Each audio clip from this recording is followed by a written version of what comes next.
Hi everyone, it's Andrea from Movers and Bakers. Today I'm going to share with you how I make my rose and pistachio shortbread cookies. These are beautiful, delicate, buttery shortbread packed with the flavour of rose and pistachio and a little bonus of cardamom. Absolutely divine. Let's get baking. Okay, so to start with, I'm going to pop my butter. This is unsalted butter that I'm using today, and it's at room temperature. I'm going to pop that into my mixing bowl. You can do it with a hand mixer as I'm doing today. You can do it completely by hand. You can do it in a food processor, whatever is easier for you. Before I add any of the ingredients though, I'm going to soften my butter. So I'm just going to take a couple of minutes just to beat it up. It's already at room temperature, so it won't take me long, but I want it nice and soft so it can fluff together nicely with my sugar. So now my butter has softened and stuck to my beaters, which is fine. I'm going to add my sugar in. This is caster sugar. Now, if you've never made shortbread as a very basic recipe, let's get one of these out to get all my sugar out of here. If you've never made shortbread before, as a very basic recipe, you can actually follow a 3-to-1 balance of your ingredients. So the way you do it is you do 1 part sugar to 2 parts butter to 3 parts flour. That's a very basic way of doing it, but that's a really easy way of upsizing, downsizing your shortbread, however you want to do it. And that's a very basic shortbread recipe. So now I've got my sugar in here. I'm going to beat all that together until my butter and sugar are really lovely and light and fluffy together. Once you have beaten your butter and sugar together and they're really well combined, we're going to add a few of our flavours. So I have here, you can barely see it, I have some rose water. It's completely clear. You can buy this quite easily in your local store, and it's just going to give that lovely floral rose flavoured fragrance to your shortbread. So we'll pop that in. That's very, very strong, so if you don't want to use too much, don't. And to that, I'm also going to add my chopped pistachio nuts. I'm going to give that a quick mix together.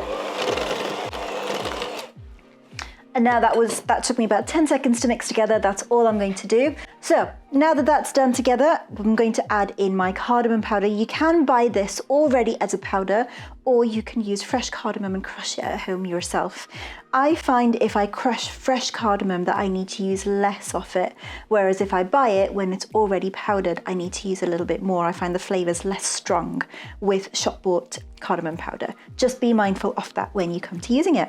So my cardamom powder has gone in, and along with that, I am also going to sieve in my flour. This is plain flour, not self-raising, and I always like to sift it in just to make sure I've not got any extra bits. Sometimes you get little bits of little lumps and things that you don't really want. So I want my flour to be really nice and smooth so that I get lovely shortbread. And while I am sifting this is of course a great time for me to remind you to hit that like button if you haven't already. And don't forget to subscribe as well so you always know when I release new videos. Time to get mixing. So once your mixture has started to come together like that, we're going to move on to using our hands. So I'm going to pop my mixer and my beaters aside. And once you have got that set aside, I'm going to use my fingers and I'm going to get all this and start squeezing it together just to bring it together into some lovely shortbread that we can work with.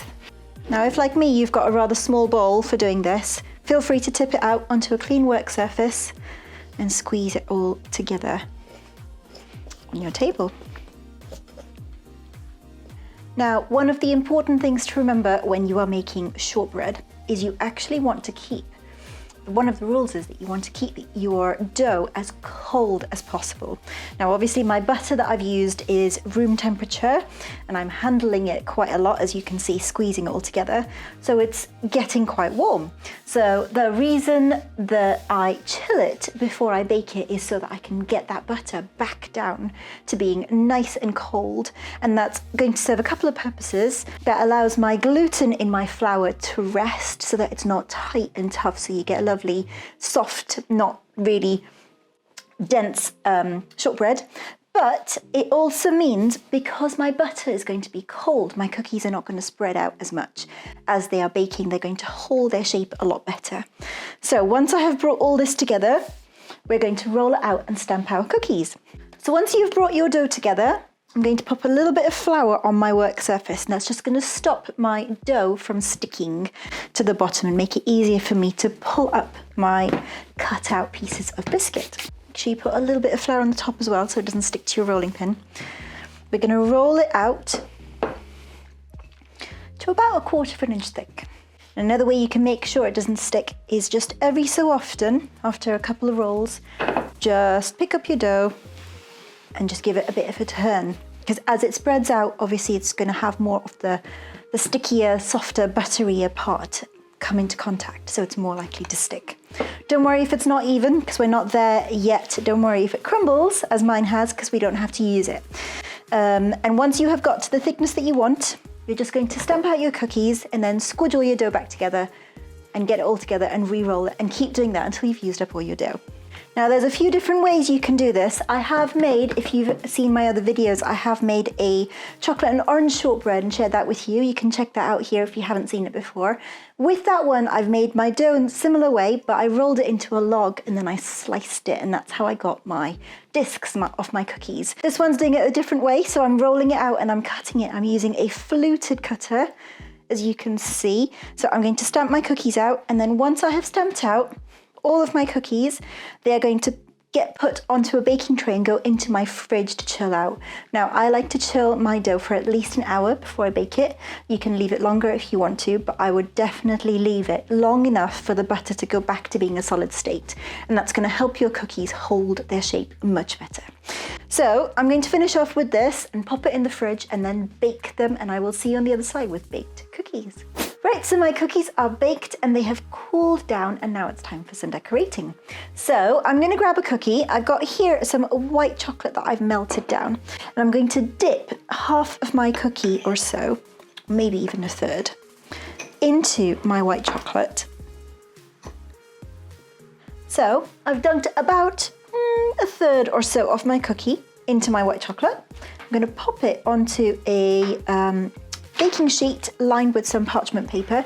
I don't like to put it back on here because the chocolate just drips through. So I've popped it onto something flat and the chocolate will set there.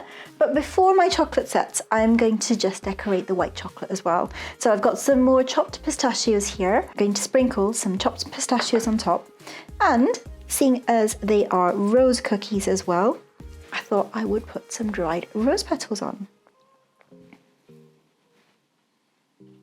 And that is it. I'm going to do that with the rest of my cookies and then leave them to set, and they are good to be enjoyed. And there you have it, my rose and pistachio shortbread cookies. Hope you've enjoyed this video. Don't forget to hit like if you have, and I shall see you next time. Happy baking.